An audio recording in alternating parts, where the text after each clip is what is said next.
Umur dia 60. Imam Ahmad tiba-tiba rasa, kita kata apa dalam bahasa kita, dia duk mai bersarang, rasa teringin sangat nak pergi satu tempat di Iraq. Ada satu kota tu di Iraq.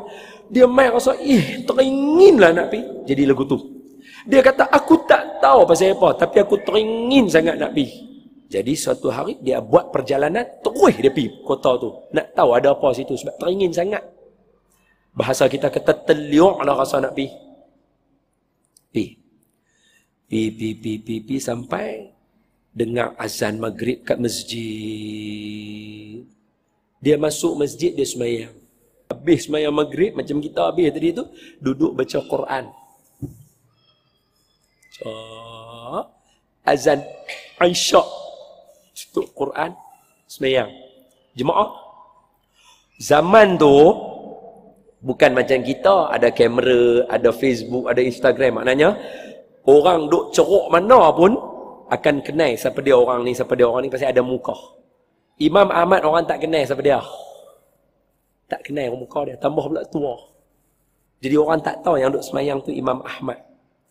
Habis semayang Aisyah, orang pakat Tok Siak lah, Tok Siak. Saya rasa Tok Siak sepanjang zaman sama perangai dia tu. Dia tutup dah lampu apa semua dalam ni. Imam Ahmad duduk kat belakang tidur lah. Sebab dia tak kenal siapa. Tok Siak pergi kat dia. Tok Siak kata, Syekh. Makna Syekh dalam riwayat Imam Ahmad bukan makna dia kenal Imam Ahmad, jangan silap. Syekh ni makna orang tua. Dia kata, Syekh, buat apa tidur kat belakang ni? Imam Ahmad kata, saya ni orang musafir. Saya tak kenal siapa kat sini. Nak tumpang tidur, esok saya balik. Dah, masjid tak boleh nak tidur, kena keluar. Oh, Tok Siak perangai dia sama rasa daripada setiap zaman. Sesama. Dah, keluar, ni peraturan masjid, tak boleh nak duduk. Imam Ahmad kata, Imam Ahmad kata, aku didorong-dorong keluar. Maknanya ditarik. Keluar. Nak tutup mana ni? Dia bila keluar, kan masjid dia adalah ruang legar masjid kan. Kita panggil beranda lah. Beranda kita kan. Imam Ahmad kata, aku pun tengok Tok Siak tu dah tengok dia dah tutup clear semua. Aku duduk kat beranda, tengok dia belah. Tok Siak tu belah. Aku pun rebah lah nak tidur. Tok Siak tu punya istiqamah lah. Patah balik. Syekh, buat apa ni? Dak, saya musafir, tak kenal orang, nak tidur sini je. Esok pagi saya balik.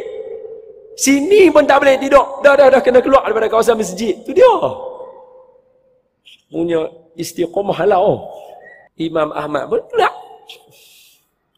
Sebelah masjid ada kedai roti.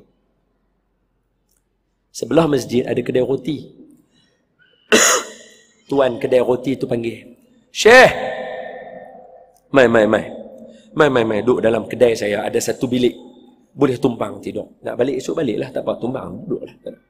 Mai kasihlah bagi saya. Imam Ahmad kata dalam riwayat dia, hak jual roti ni, yang buat roti ni, umur dia lebih kurang macam umur aku, maknanya 60 lebih. Tapi aku heran lah tengok dia.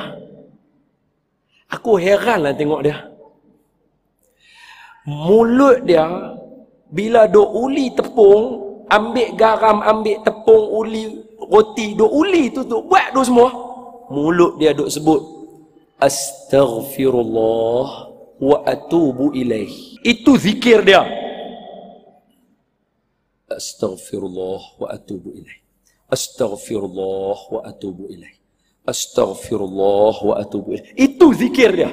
Imam Ahmad heran tengok dia. Imam Ahmad kata, dia akan berhenti baca bila aku tanya dia soalan atau aku sembang dengan dia. Dia akan berhenti, dia sembang dengan aku. Habis full stop titik, dia akan baca balik. Astaghfirullah wa atubu ilaih. Maka Imam Ahmad kata, kalau boleh kat orang hari ni, mampu ya bid'ah. Imam Ahmad tanya dekat dia, Syekh, daripada umur berapa kamu duk baca zikir tu? Dia kata. Daripada umur berapa duk baca zikir tu? Dia tanya. Dia kata, saya baca zikir ni daripada masa saya bujang. Imam Ahmad tanya, Syekh, Apa manfaat yang kamu dapat dengan baca zikir ni sampai 35 tahun istiqamah? Syekh, apa yang membuatkan kamu istiqamah baca astaghfirullah wa atubu ilaih? Zikir, makanan hati kita. Apa entah dapat, Syekh? Tanya soalan. Apa dia jawab? Saya daripada awal saya amal zikir ni, tidak ada satu pun daripada hajat saya yang tidak ditunaikan oleh Allah Ta'ala. Semua Allah Ta'ala tunai. Tu dia. Cuma ada satu saja lagi hajat saya yang Allah tak tunai-tunai lagi. Baik. Tadi kata semua, tapi ada satu yang tak tunai.